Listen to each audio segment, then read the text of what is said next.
आज या ठिकाणी आपण गोष्ट ऐकणार आहोत एका जगावेगळ्या चहाच्या टपरीची बरं का. पश्चिम बंगालच्या सेरामपूर गावामध्ये एक चहाची टपरी दररोज सकाळी 7 वाजता एका काकांकडून उघडली जाते.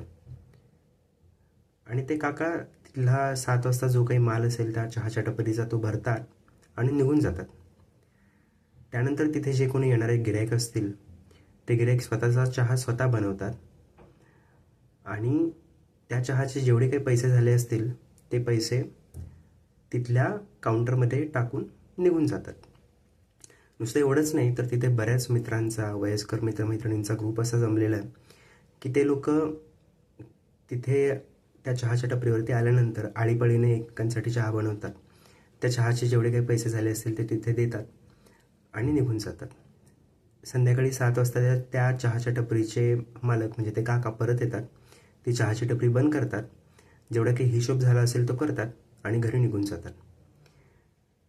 हे काही गेले 2 महिने किंवा 6 महिने किंवा वर्षभर सुरू आहे असं नाही बरं का. हे गेले 100 वर्षे सुरू आहे.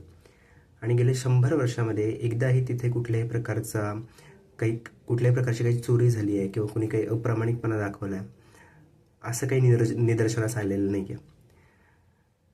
आणि त्यामुळे ही सध्याच्या जगामध्ये जगताना आपल्याला ही गोष्ट लक्षात घेण्यासारखी आहे की गेली 100 वर्षे ही टपरी केवळ प्रामाणिकपणा आणि माणसांचा एकमेकांवरचा विश्वास या गोष्टीवरती सुरू आहे.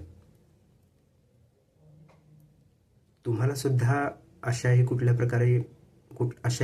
चांगल्या प्रकारच्या एखाद्या गोष्टीचा जर अनुभव आला असेल तर खाली कमेंट बॉक्समध्ये लिहून नक्की सांगा.